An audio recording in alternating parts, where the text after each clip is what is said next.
if we could bring you higher interest rates. That's really at the heart of what we're doing. How could the equity holders get 15% and you get 0.25%? This is out of whack if you get 0.25 or 0.5% and inflation is at lows but still 2 or 3%. That means all your savings are worth less tomorrow than they are today.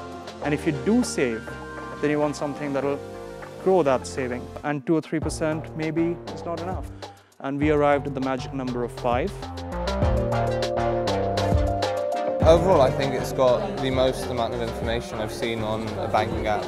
It's unique. I mean, I haven't seen many of these types of apps. I said I've used Toshal, which I found was not up to much. But the detail in this and the information you can sort of glean from it is fantastic. I personally love it. I think it's fun, it's interesting. That savings that you may make might go to buy something that you really want. What I like about a lot of what you do is that you've got a lot of visual.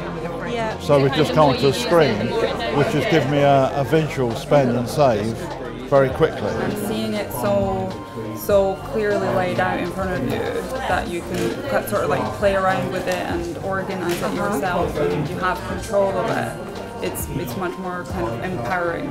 It's got this, again, this week by week comparison thing where you can see how much or how little you spent.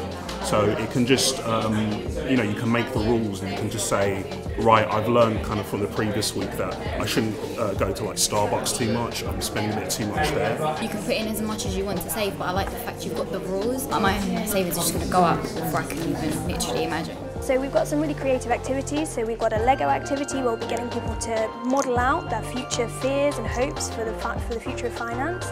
We've got some idea generating activities. We've got a speed dating activity where we're getting people to come together and kind of merge ideas really quickly. We will ask them to develop a really big new feature or really a new part of the app, and they will pitch it to the Project Imagine team in the afternoon. So we'll have 4 teams of consumers get together, come up with an idea, bring it to life and pitch it to the team and see which team will win today.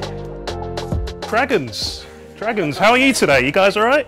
We present to you Dozens of Plenty. The key message of Dozens of Plenty is that it's community driven. The concept is we give 1% of the 5% that we earn to a charity, to a friend, to an organisation that we believe in or we want to help. So we feel like we're giving something back to a community and it's feel good.